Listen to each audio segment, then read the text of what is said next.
Catch stuff in your vials and we can talk about, you know, what you get. If you catch something, you want to kind of keep it out of the sun, or else once you get it in a vial like that, you're going to cook it. So this is hairy vetch.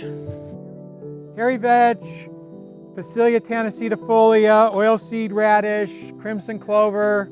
Okay, you got jumping spiders in here. That's great, because that's your generalist. By the way, a good chance for aphid infestations is on the abundant wild lettuce.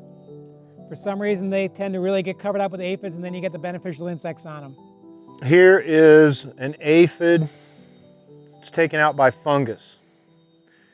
So one of the things I did way back when I was hanging with Kenny Haynes is Kenny called me up and I went and I scouted 30 acres of his broccoli. And he was thinking of spraying it because he had aphids. This aphid has fungused out. You're going to have a lot of fungus in here because look at the humidity in this place. So Kenny, long story short, we had aphid mummies, we had 2 types of fungus, we had ladybugs, lacewings, all that. I said, Kenny, you don't have to spray. He called me back a week later and said, you're right. He said, I gave this thing a few days and the beneficials just took it all over. So when I look, as I'm looking out at these plants, I'm looking around to see feeding damage on these mustards. The leaves are beautiful. They don't have any holes in them. There's no ragged edges. So there's really a great mix of beneficials in here. And what happens after a while is it's just down to kind of a low maintenance level after a while. Where most of the stuff would be, if we begin to look down in these cover crops where you're starting to get such a stratification of layers, here are more dead aphids with fungus. So here's 2 of them. You can even see the sprout shooting out of that one that's at the base of that one leaf right there. You see the little fungus coming right off of it. So what you've done right here, if you had a greenhouse like this, and theoretically if you had a pest problem, you could use something like Bovaria, which normally is kind of hit and miss depending on the humidity. The humidity in here is so high, I mean, right away, I've found 3 aphids and they're all dead from fungal attack. So here was a little aphid colony, and you see how it's just collapsed into a mass. If they feel like they're beginning to lose their source, they'll grow wings. So if you look out on these and you notice there's wings, right? And so when they grow that next generation, believe it or not, they can make wings because of the pressure. How does the fungal thing get to them? There's a time of day when the fungal spores, it's usually in the morning, and it's usually when the humidity is really high. There's this big burst. They can time when these things come out. I have 22 hours of plant pathology. What the plant pathologists would do is they have these spinning discs that change out like every hour. So they have these discs, and what they can do is take these discs and look at them and say, this disc occurred between noon and 1, and it's full of spores. So they can tell when these things sporulate, okay? So that's really neat. So what happens in here is this whole area down in here is so dense with humidity. You've got an Aphides wasp. There's a Phytalides wasp. Look here. Look at the ladybug larva. Look at that big. That's a C7 ladybug larvae where my finger is. So the other thing we can do is we even know what larva we're looking at. This is a big old fat one. So it's obvious, okay, so if I was scouting in here, I can tell you guys right now, there's not a lot of problems. I've seen the Aphids wasp. You had a silver fly, which is another, predatory fly. You've got C7 ladybug right there. We had 2 different kinds of fungus already. We had the fungus on the little winged ones, and there's some big aphids that he filmed, these big red aphids, and they were all fungused out. There's five natural enemies in 1 square foot that we found right here. What's happening is what should happen. The aphids are getting the fungus. The ladybugs are eating the aphids. They could potentially get the fungus, but they're more of a predator and they're a little more resistant. You know what I mean? Because the aphid is more of a cow. It's a sugar-filled cow in a bag. You know what I mean? Because that's what they reproduce. So if we look down in here, the other thing to think about is what kind of plants we have here that we're finding this stuff on. You've got hairy vetch, you've got, looks like cowpeas, or some kind of pea. Yeah, no, it's winter pea. Winter pea, okay. And you've got, is this rye? Yeah, we have rye and barley in here. Okay. So yeah, so if I look down into where the grass is, I can see the Aphids wasps just flying around in here. It's crazy. I mean, I've seen 2 of them just in this little spot right in here. There's little tiny wasps that are flying around. They're about the size of the aphid, but they're black and they're skinnier. Right away, I can tell you've got just an amazing ecology in here, and it's favoring the growth of the plants. Obviously, what's happened, you've got a system of your soil food web is obviously tremendously healthy in here, and what is happening here now is just the expression of the green firework that's going to happen. Your aphids are not limiting these plants, your aphids are actually stimulating these plants. Yeah, I really want the aphids. Yeah, I mean, this is this is a crazy thing, you guys. When we start doing organic, all the stuff that I was originally told conventionally, I got to throw out the window. Because I was taught, the minute you saw one aphid, you're going to spray Paramore, or you're going to spray, you know, these weird old chemicals, and some of them were more selective. But in this case, what happens, because we're doing farm-scaping, and if, you know, when you pan around and look in here and you look at the floral resources that you have, and you look at the understory, and you look at the diversity that's in here, I mean, I could eat in here forever right now. Oh yeah, you can eat really well. All these collard tops, broccoli tops, man, they are just gourmet food, you know? And look at those cover crops growing underneath the crops, you know? No bare soil. Anita found a big aphid that also is mummified. That guy is dead. Oh, he's dead. But he's big. He's big. We had one earlier, and you could see the hyphae that were, you know, growing off of him. Oh yeah, okay. I did my PhD at Virginia Tech on these guys. Oh wow. Oh wow. Okay, this is a cluster of parasitic wasps, probably Copidosoma. But these guys right here, this is imported cabbage worm. This is Pieris rapi. This was introduced by our European ancestors. They brought it over from Europe. That's why it's called imported. The neat thing about it is you've got these big caterpillars, okay? But you see there's not really a lot of damage in here. So these, if you have them in low numbers, that's what's going to support your Coetzee agglomerata, your parasitic wasps. Neither of these 2 caterpillars are parasitized. If they're parasitized, they'd be a little bit bigger. As long as they're in here in low numbers, this is your typical white butterfly. This is your cabbage white butterfly right here. But you can see in here, they're not flying around. These guys may or may not make it. The next thing these guys are going to do is pupate. So the minute that they go into a pupal stage, there's all kinds of other predators that will attack them. When I was showing you guys that bar chart where we were going from the egg to the first instar, to the second, to the third, these are 5th instar. These are the big ones that we never even had where we were, you know what I mean? So we could just show by the math, we're getting about 80% kill each life stage. So after the 3rd life stage, you know what I mean? Or you could start at 100 with 80% kill. By the 4th time, you don't have enough left to reproduce. So yeah, that's good. So that's food. That's a pest residue. Now, as long as they're in low numbers, that's fine. So if you look out on some of these plants, I'm noticing there is a little bit of shot holing on some of these, but notice how most of the damage stopped. It's not active damage. These things were chewing along. The predators smelled the plants giving off a help signal. They came over and got them. So you'll have these little leaves where they'll have a hole, but you can see it's just healed up and the leaf kept growing. Hey, Dick. Yeah. We have ourselves one nice, huge outbreak of aphids over here. All right, well, let's go look. One little live one, all the rest of those are fungused out. Yeah. What is it? Yeah, they're all over here. See the little mummies starting? Yep. Yeah, this is more active. That's the most aphids I've seen in here that were alive. There's usually Oh, yeah, look at that. You can see some of them turn red because they're starting to mummify up. So sometimes they'll get stung and they don't successfully pupate, but it kills the aphid anyway. It's a little spindly little wasp. It almost looks like a flying black ant. They like umbels the most.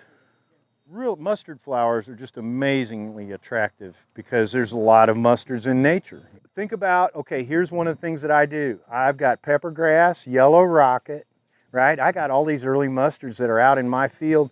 They're already, I've got crocus, so I've already got natural enemies flying around and they're already active.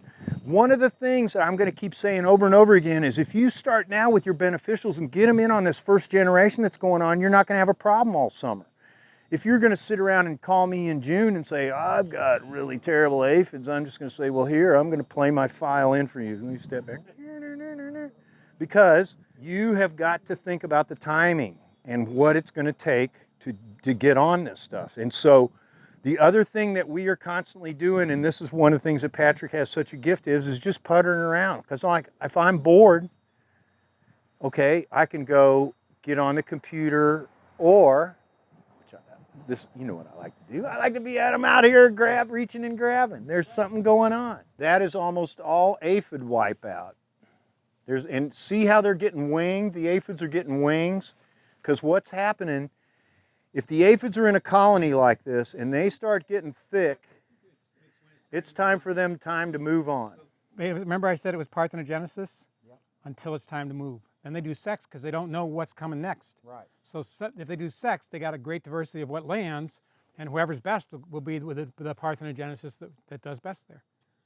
You know, I mean, it's all brilliant. You know, I mean, these guys are giving birth to live aphids that are giving birth to live aphids. Yeah, the aphids that are born pregnant. That is their strategy. You know, it is about multiple, and this is an aphid there too with the wings, right? This is a chrysomelid larvae. I can't tell you. This could be yellow margin leaf beetle. They look like a cucumber beetle and they're brown and they got a yellow. Oh. Somebody killed by a fungus? Yeah, somebody killed by a fungus, but I can't tell you who. Too far gone. There is so much fungal activity in here because of the high humidity. You know, back when I was at Virginia Tech, I was working up at the greenhouse and they had their class up there and I'm listening to the horticulture class and I happened to be there right when this guy is talking about biocontrol. The guy goes, biocontrol? Well, it works out in the field, but it doesn't work very good in the greenhouse. And I almost interrupted that class. I was almost going to do the thing where you knock on the door and come in and say, I'm sorry, students, he's lying to you. Because where are you God? You're God here, right? If I want more sun, guess what I do? I can put up a 400-watt metal halide light, and I can have 24-hour sun. I can run my light 12 hours at night, and as soon as the sun comes up, it goes off, and I've got 24 hours of light going, right? You can create wind. If you have mite problems, one of the best things that you can ever do if you have spider mite problems is have wind. They don't like wind, okay? This Mark has done really good because he's got some kind of freaky little, that is some kind of leaf larva. It almost looks like an elm leaf beetle, but this was on mustard, right? Or brassica. Look at all the brassica in here. You've got kale, you've got tatsoi, bok choy, you've got leaf mustard, radishes in here. You've got some sow thistle, which is just a weed, but you know, hey, it's coming up, right? This drives me nuts, but I've also realized that I have to make my peace with it, you know? That it's got, I mean, it's always gets infested with aphids and gets beneficial insects on it, you know? It's like definitely a bioaccumulator. Right now, it's more diversity, you know? There's not just the brassica flowers. So here's your Harmonia Ladybug. So that's two different ladybugs. There's a C7 ladybug in here, which looks like this, that has 7 spots on it. Season-wise in here, it's late June, right? Look at your mustards. This would be what would be going on in late June out in the field. Your yellow rocket and your sow thistle and your other mustards, peppergrass and stuff would be blooming. So what you've got here is physiologically, you've got something that's advanced so far. The neat thing to do with this is as soon as the weather got good, you roll up the sides, all these beneficials go out, and you don't have an aphid problem. You know, you don't have any of the problems that everybody else is sitting around having. Because when did you start on your stuff? Well, you started on your stuff back in March. So, you know, that's when we talk about timing and we think about what's biologically appropriate for the time that we're in, this is great right here. We've found 6, we've got Harmonia Ladybug, C7 Ladybug, 2 types of funguses, Aphids, Parasitic Wasps, and other predators in here too. So you right away, I can already tell you've got this incredible guild of beneficials in here. I could basically tell you this by just looking at a picture of this place, because there's not leaf damage. Things aren't torn up. All of these plants have leaders that are going all the way up that are intact. So I'm looking around in here and I'm seeing these plants. There's a carpenter bee, which is not bad. I mean, okay, yeah, it chews on your house, but it's also one of the most effective pollinators that you'll ever have. So as long as it's not chewing on your house or an arbor or something you like, it's okay to have those around. If they're chewing on your house, though, you might want to get rid of the ones that are doing that. So, a lot of this stuff, there's a good and a bad part to all of this stuff in nature. But one of the things that you can see here right away is this is Patrick's Park. It's a big natural enemy park. If you were an aphid in here, I would feel sorry for you, because this would be like, somebody dropping you on Tiger Island. It's not a matter of if, it's just when you're going to get eaten. So if you look around in here, you've got all these healthy flower tops. Look at these here. Now this one is a double. Somebody cut the top off of it. But those are the ones that I get attracted to initially, because I think they've lost apical dominance, but they didn't lose it because of an insect. They lost it because somebody cut the top off of it, okay? So if I'm looking out and, I'm an old broccoli scout or, vegetable scout, this stuff looks great. I can tell you ain't got, this is at the end of the game. Look at the stuff you could take here to market. The other thing I want to tell you about is, broccoli and stuff like that is one head and you're done. If you're doing kale like this, you can harvest off that plant for 6 months. You know what I mean? And suddenly we were going, why are we doing broccoli? And then the other thing, of course, broccoli was, the only thing harder than broccoli is lettuce. Okay? So then the other thing we started doing after broccoli, when we started doing this 20 years ago, was potatoes. But you can't have potatoes and broccoli in the same, potatoes are dirty and mud, and here's broccoli. You got gloves on, you're doing shaved ice, you're using butcher paper, because we're competing against California. So we're doing these 20-pound boxes. As much broccoli as you harvest is how much ice you got to put out. So when we would have our peak harvest, we're harvesting 3,500 pounds of broccoli a day. We have to have 3 of those shaved ice heads going, because they make 1,800 pounds a day. We have 3 of those going, and we're using every bit of ice, because we're putting that in there. We're shaking that down, and what we're doing is we're turning that broccoli into a block of ice that has broccoli in it. Our broccoli was so biodynamic, you could hold it for a couple weeks, and it would still look exactly. Here's a trick. If we had broccoli that we'd held for a couple weeks, the stalk and everything on it, absolutely perfect. All you had to do is take it out and cut the end off of it, because that end would have scabbed up. As soon as you cut the end, it would still bleed. It was still alive. It would still actually, it actually still even have a circulatory system going. So that's when we knew we were starting to really do things right, because we had the leaf ecology right. You know what I mean? We had the stem ecology. Our stems were solid because we used boron. That's a trick. So that kind of stuff, I have gone all the way from being a commercial vegetable grower as an entomologist. Now mainly I'm working in forests on hemlocks, because we've been able to save the hemlocks with this beetle. But the reason I'm saying that is you have to have, depending on what your audience, or if you're here to make money, this is the stuff you've got to do. You've got to immediately know quickly if you're in trouble. You're not really in trouble here. What would happen in a place like this, you scout it out. I'm going to say, well, there's a little aphid hotspot right in this area, so I'm going to keep an eye on it. And then what I would do too is I always have a little holster where I would have just a little spray bottle of soap. And if I had to, just one little area, put the hotspot out.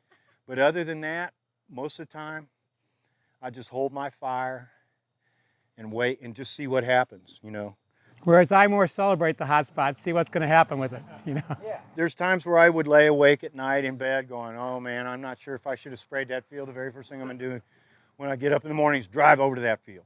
More good information is better. You need to know what your thresholds are for your action thresholds, which is how much you're worth an hour and how much is that crop worth, because the minute that you hit the value of what it would cost to treat it, it's time to treat. Because anything you go, so what happens is you have an action threshold that is lower than your injury level, right? You're heading toward your injury level. So for example, if it was broccoli harvest time and I had my mellow dealers, I could get away with having a worm every other plant, and still here's what would do. When we would cut our broccoli, we put them in these big tubs of ice, and they'd go in one end and we'd shove them down, and this is an ice slurry at 34 degrees. If you take a head of broccoli and put it in 34 degrees water and slish it around, I'll guarantee you any bug that's in there is froze out at 34 degrees. They either float up to the top, or if they're a larvae, they float down to the bottom. So right away, it didn't matter because we could clean our broccoli. So the lower end, if I'm going to spray, it's going to cost me about $300 an acre to spray. Just me, because I'm going to have to go out and set up 5-gallon buckets every third row. I've got my 3-gallon backpack sprayer. It's going to take me about 2 hours to set the buckets up, right? Then I get going where I've got my BT with me. I'm spraying, I've got a double row sprayer, so I'm walking here and I'm spraying my 2 rows that are about 42 inches apart, because back then we were doing standard tobacco rows, okay? So we're doing 11,000 broccoli plants per acre. By the time I would do 3 rows, my thing would be empty, but I'd have a bucket of water there.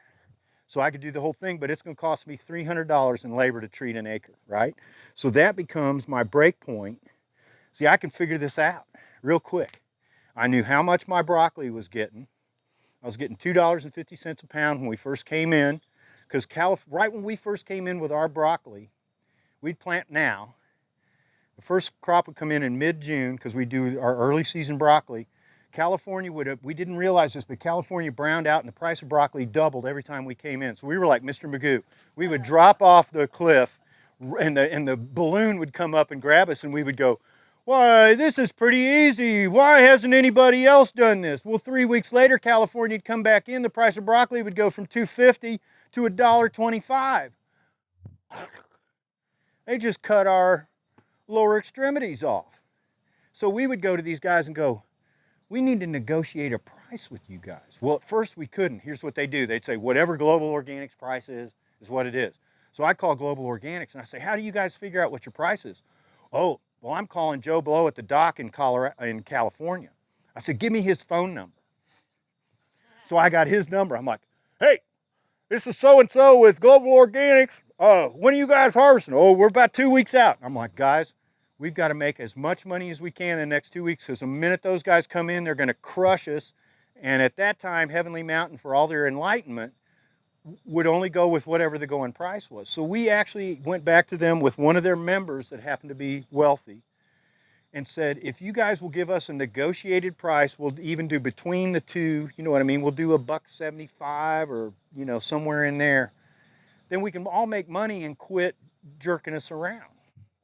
And it took 2 years to do that. In fact, I even got a phone call where the people from Heavenly Mountain had called my phone, and they'd also called Charles Church, and they called Brad Hinckley, and they said, "Will you please have Richard McDonald stop calling us? He is causing internal contradictions among our members right now."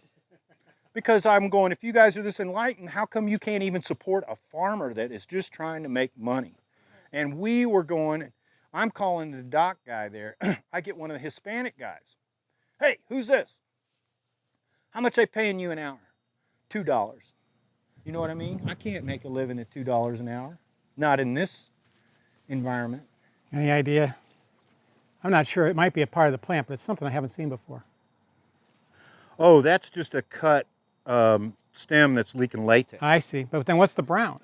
The brown is just dried? is just dried. Okay.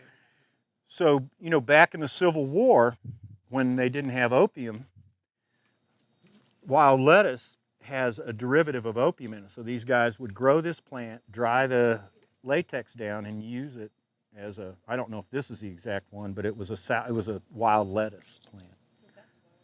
Yeah. So it will make a latex. Crisis. Yeah, everybody be right. It's just what we need. So right? Yeah, if they all go for trying to get high from this, it'll probably tame it down pretty much. You know? Yeah. Should we walk over and see if we can see anything in number 1? Yeah. Get ready to get cold when you walk outside. Growing celery, is that what that is? This is called, in Chinese I feel like it's called setup. Yeah, that's right. Yeah, I left Columbia, South Carolina. That looks like spider mite damage, is it? Yeah, there's a little bit of mite damage on this. You're right. I want to talk about what to do to take advantage of that residual population to get the balance of predators in here. That's my question for you. Well, okay, what I would do with this then is I would order the triplex. I would order the triple predatory mites and dump them in here. Because what you've got here is, this is 2 spotted So you wouldn't release the mites, you'd feed them. No, I would you dump release the the mites predator. Yeah, these are the predatory mites that eat those. They call them triplex. There's 3 species. One is for a wet climate, one's for a moderate climate, and one's for a dry. So then what they do is they just mix all of them together and you just dump it out. And then, of course, it sorts itself out. Maybe I made the mistake of trying to get the right ones and got the wrong ones. Because I released here, it didn't work. Or at least it didn't eliminate them. Right. But it didn't even get it so we didn't have occasional explosions. Well, you're going to have to put them out when you move stuff in here. So, for example, when I would bring my houseplants in the fall, I would just order mites and just put them out then. Because if I waited until I had webbing, it's too late again. Your timing's off. Well, this is interesting. All right, so what this plant has on it, if I hit it, you'll have these little white flies and they'll go whoop. They'll just go from one part of the plant to another, usually. There, you see it just went out and came back. The other thing is there's plant hoppers that are like that, but these are probably white flies. So with white flies, what you want to do, there are parasitic wasps that attack the white flies. What you have to do is you have to know what white fly you have. There's 3 main species of white flies. So what we have here is probably greenhouse white fly. And let me tell you how you can tell the different white flies. Greenhouse white fly, the wings meet roof-like over the body. A lot of the other white flies, the wings lay flat, okay? I mean, basically, as long as you identify it, there's a predator for it, but you have to get the right predator. You got some shore flies. These are your little shore flies. They're just in. They're not doing any real No, they're not doing any damage. So, you have greenhouse white fly. You have ash white fly that mainly gets on Bradford pears. You have silverleaf white fly. That's another one that mainly gets on your cantaloupes and stuff. I'll tell you something else. There's a trap plant that we use for white flies, Lantana. Okay, we'll get some lantana. White flies love lantana, right? So you will get the right incarcia. If it's greenhouse white fly, then you want Incarcia formosa. If it's ash white fly, there's one called Incarcia ineron. So you got to get the right ones.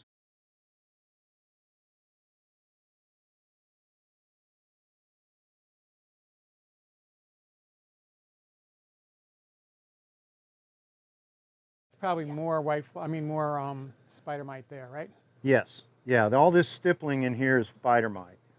And so now's a real good time, boy. I'll tell you what, you better get on this spider mite stuff. Okay, I'll order them. I'll order them on Monday. Right. So the best company to order from, Richard? In my experience, the best. Okay, here you've also got these black Allium aphids here. Yep. Black Allium aphids are really tough too, by the way. Yeah, these are probably the way to get rid of them is lacewing larvae. There's hardly anything else. Maybe the ladybug larvae might eat them. Well, if they're not feeding on alliums, they might. There's another aphid that's black too. Spirea aphid is black. Soak them up. Well, actually, no. I'd get the predator for them probably, because I mean, for the onion, for the allium. Yeah. If I had enough of them to bother, Basically, they stay pretty much in balance for us. They probably were getting ready to build up on our alliums, but we put them outside. And then the other thing that this vetch, one of the things that this vetch is getting ready to do is make these nice little green seed pods. This is the most attractive thing to any kind of stink bug that you can ever think of. So if you have stink bug problems, you've got harlequin bug problems, or Nazara bug, or green stink bug, or marmorated stink bug, grow cleome, or I'll tell you another one that works really good, believe it or not, are redbud trees, right?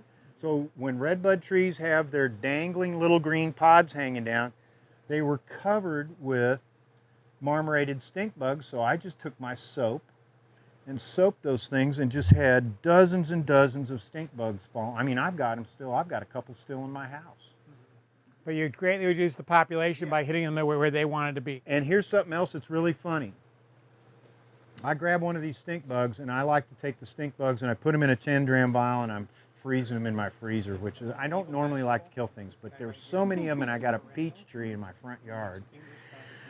So I go and I grab one of these, and I'm looking at it close in the vial, and the parasitic wasp is riding on the back of this bug. So I let them both loose, because that's, believe it or not, the cure for brown marmorated stink bug came over from China with the stink bug, which is this egg parasite. So every place now that has the stink bug has this egg parasite, and they've tested the different DNA, and it's just come over each time. It wasn't from anything anybody did, and it wasn't the strain that the USDA had that they were trying to get ready to release. The other thing about that stink bug parasite is it will hit beneficial insect stink bugs. So it'll hit armor, it'll hit anchor bug, but it's already here. So, hey, we didn't bring it in, and let's use it, So once again, here is a natural enemy that came in along with the pest. If we know how to use it, one of the things that we can do is you would get a harlequin bug egg mass here. So if I didn't soap it, I'd pop it off and I put it in a little baby food jar in one of these vials, and there's 20 eggs, 10 of them are stink bugs and 10 of them are wasps. I'm going to quit messing with the eggs now because the wasps are taking over, and I can leave the eggs alone. So that the wasp will get going, and I can monitor how well that wasp is doing by just grabbing those egg clusters, because they'll all be a big cluster together, and just knocking them in a vial and give them a week in a warm place and see who pops out. If it's all, sometimes I've had all wasps pop out. I'm like, yes, this thing is working great, because we had farm-scaped, you know what I mean? We had all those little umbels and the radishes that you guys see in there. So these little wasps had to fly maybe 6 or 7 feet to get to where they, to get to the stink bug. That's what we want. We could do things in our farm-scaping. We could let little pest problems be in there and not get out of control. We really learned our lesson the hard way with harlequin bugs, because we had them going in our farm-scaping, and I thought that they would stay there, but the very next generation of them jumped into our broccoli, and it was a mess. So then what I was able to do from then on is, once it just got into that filter strip, because our filter strip would only be 2 to 3 feet wide and go all the way around an acre. So when I would come to scout, I would go to my filter strip and look at the mustards, and if there were imported cabbage worm eggs on them, then I knew the cabbage worms were there. And if the harlequin bugs came in, the first thing they would get on is my filter strip, because it would have the mustards and radishes, and they're higher in mustard oils. These are low in mustard oils. They're palatable. So the mustard oils, they're called cardiac glycosides. That's what's in monarch larvae. That's what's in milkweed. Okay? You don't want to eat that. So these plants have very low, they still have mustard in them, you can taste it, but it's much lower. What's another plant that has mustard oils that's not related to cold crops are nasturtiums. But nasturtiums get all the, and nasturtiums are, you can eat every part of a nasturtium, so they're great little trap crop. And at the same time, they're part of my salad mix. So one of the mottos that we have is to turn your disadvantages into advantages. If you have a problem, maybe you have, you're overrun by a particular insect. Well, you may be able to turn that around and use that in another way. So for example, if I had a really terrible bug problem and I was connected to one of the biological supply companies, I could make more money picking the bugs. I could make more money picking Colorado potato beetles and picking them and sending them to Carolina Biological Supply than I could trying to sell the stuff. Now, that's not. Remember the time when you were in the lab at Gaia, and we figured out there was a couple $1,000 worth of aureus insidiosus in the windows? This is back when he and I were buying aureus, and we go to Gaia, and they're processing these flower heads, and they've got a window about the size of one of these panes here, and it's got thousands and thousands of pirate bugs in the window. And Patryk, yeah. covered up with So we're taking an aspirator. We got some of them out of there, but we were just, all of a sudden we were like, holy cow, we're paying $80 for a jar of 500. There's thousands of dollars in that window right there. We really should have told Gaia because they'd be happy for the income stream, you know. So we decided that vetch really is a favorite of the spider mites. They really like it. Wow, I never really realized that spider mites really like. Well, that kind of makes sense though, because it's a legume. Yeah, the conditions are right in here. The plant still seems to be doing pretty good. It's setting pods. Oh, there's been an ongoing relationship. It hasn't taken the vetch out, and the vetch hasn't taken it out, you know. Right. It just keeps happening. Well, I mean, that's when you got your living web, because that balance happens, right? You start to get toward one edge and it bounces you back the other way. What did you say was a good place to buy? 3 places that I would recommend. Arbico, there's another one called Rincon Vitova, and I've got a catalog of it inside. And then there's one here back east, it's called IPM Laboratories, and it's in New York. So, and I picked those because those guys raise their own beneficials. There's a lot of companies that are just middlemen. They look great, they don't raise anything. You know what I mean? You go to them, there's a Harmonia in here, but it's probably trying to hide from being cooked. Well, I thought the Harmonia was in the other one.